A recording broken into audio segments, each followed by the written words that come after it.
Hi, welcome back to my garden. This week I have one of those strange, tangled tales, interconnected ideas, provoked by a visit to the doctor. Now, don't worry, I'm in wonderful health, but on Wednesday I'd been booked in to see the local health service doctor for a regular checkup. The sort of thing you do when you're in your 50s. I got there bright and early, and 4.5 hours later I got to see the doctor. And of course, a couple of quick questions. He filled in the routine piece of paper with exactly the same examinations and blood tests and so forth that I had the last time I did one of these checkups, and bid me farewell. You know, was it actually worth a 4.5 hour wait? Well, your health is worth the wait.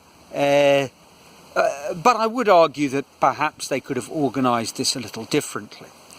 Never mind. Roll on Wednesday. And on Wednesday, I had to go to the post office. The post office in our metropolitan centre of Beberibi, 40 kilometres away.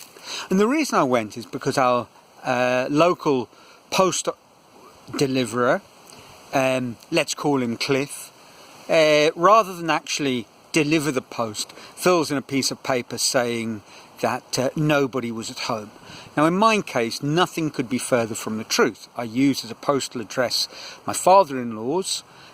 He is 92 and bedridden. He has 24-hour-a-day care. Frankly, someone was home. Be that as it may, off I went to Beberibi to collect whatever exciting parcel was waiting for me. I have been waiting for a book of photographs of the statue of David.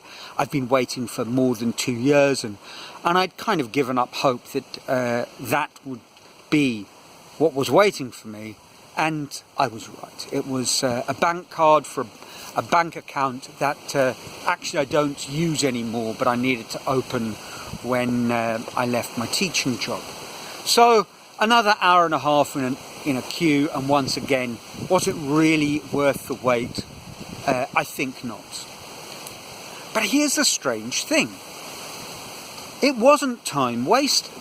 Both trips, a total of 6 hours of sitting in a waiting room or standing up in the hot sun queuing, turned out to be a fantastic opportunity for me to restart writing my book. I have been working on a book for quite a while. I have an outline that I've printed out, and I'm writing notes on the outline and catchy phrases, lead-in paragraphs, things like that. And standing in the queue, it seemed to be the perfect moment to do that. And actually it was very, very productive. And that, as always, got me thinking. To another time I found myself waiting. This time it was that famous trip of mine to Ecuador. I've mentioned it before. It was the trip when I got to meet the John F. Kennedy, well, not F, John Kennedy in the flesh, real and alive. Of course, a Colombian or Ecuadorian cocaine smuggler, not the famous American ex-president. So I've mentioned this Ecuador trip before, but the end was as surreal as the rest of the trip. Towards the end, I'd met some Americans who lived in Quito, and one of them had a great little second-hand bookshop which had books in English called Confederate Books, and I picked up a copy. I was last day in Quito. I picked up a copy of Charles Bukowski's sort of vaguely autobiographical book Hollywood, which is about the making of the film Barfly, a sort of fictionalized version of his experience as the writer on which Barfly was based at the time of the making of the film. And when I got to the airport, flight was delayed, so I started reading. And it's a fantastic book. I'm a bit of a Bukowski fan, and Hollywood is really a terrific read. And amazingly, after we got on the delayed flight, quick flight to Lima, as we were flying into Jorge Chavez Airport, touching down, I turned the last page and finished the book. I love those sort of coincidences. I mean, and I'm not exaggerating, it's not a made-up memory. It really did happen just like that. I perhaps had to finish the page while we were idling to a halt, while we were waiting for the mobile stairs or whatever it is. But I pretty much had finished the book by the time I got off the plane, and what with the wait in the queue at the post office and the long wait in the waiting room of our local health clinic, it was very topical. I sort of revisited that, and I started thinking about the film actually, which I don't know if you've seen Barfly. It's a fantastic movie. Mickey Rourke plays the Charles Bukowski character. Faye Dunaway plays a down-and-out lover of his.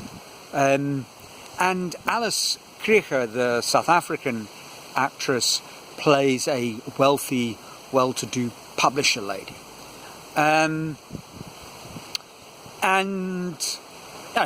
Mickey Rourke was the perfect guy for the movie because, if ever there was a case of life imitating art, there it is. Mickey Rourke playing the drunken, brawling artiste, and then of course that's exactly what he became. He tossed his good looks to one side, packed in his Hollywood acting career, and became a professional boxer. Not a very good professional boxer, and quickly had his face absolutely minced, and those boyish good looks were good for only one type of role, and hence we had him in The Wrestler.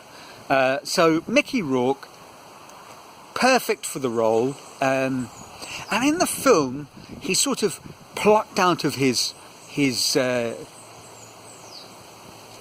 downbeat squalor by Alice Krige, discovered, and he finds himself in a mansion, and there's a little exchange that they have, and I've checked this. It's very easy to locate.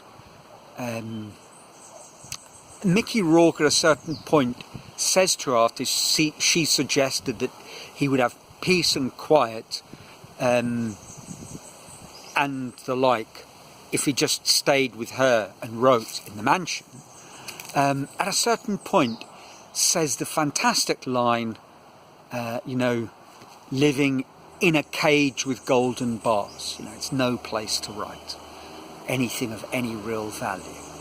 And I thought I'd check up actually that phrase, in a cage with golden bars, and sure enough, the idea of the gilded palace and the phrase, the original phrase, which might have been in a poem written in the early 1900s or in 1900, like a bird in a golden cage, and then there was a silent movie. So phrase kind of goes back probably to about 1900.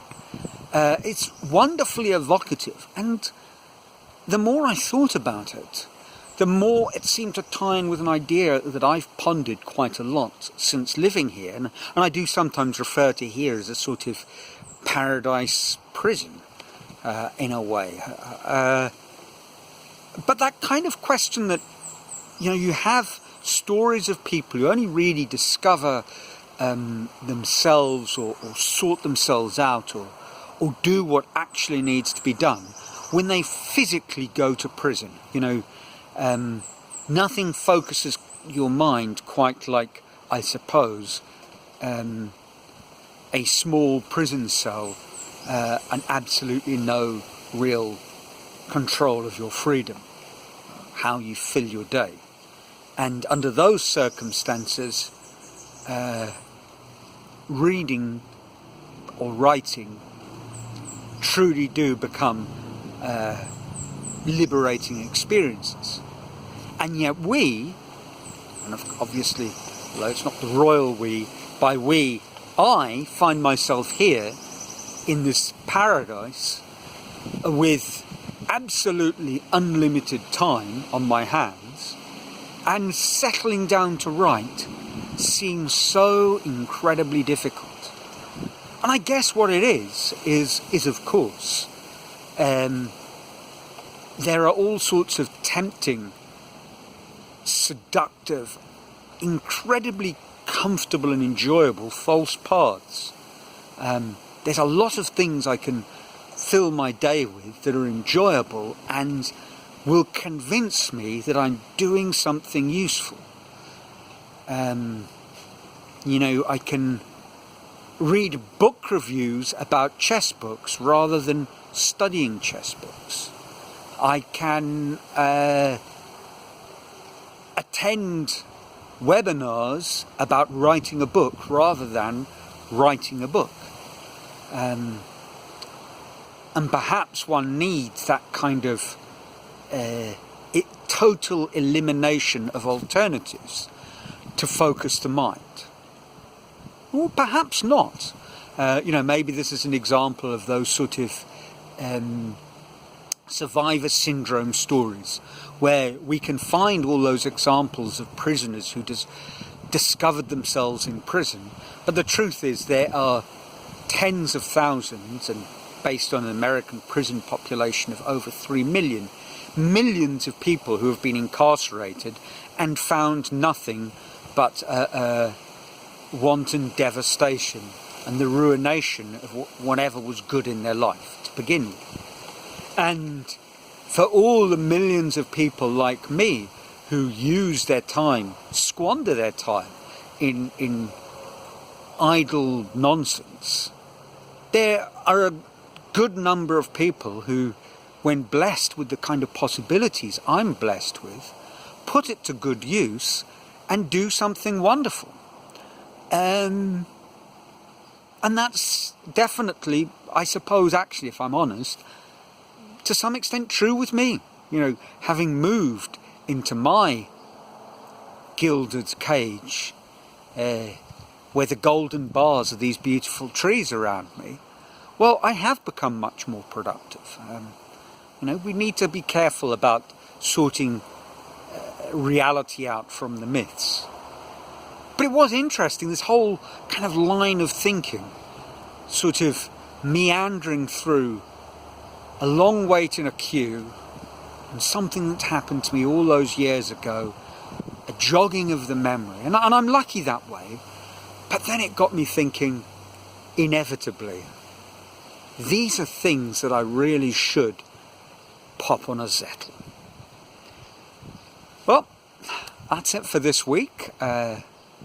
I'd love to hear your thoughts and opinions, and whether you're living in a very confined space under difficult circumstances,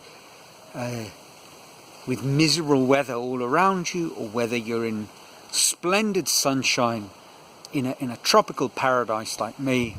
I hope life is treating you well, and you are making the most of the wonderful opportunities that I believe are presented to us. So until next week, from sunny Brazil, ciao.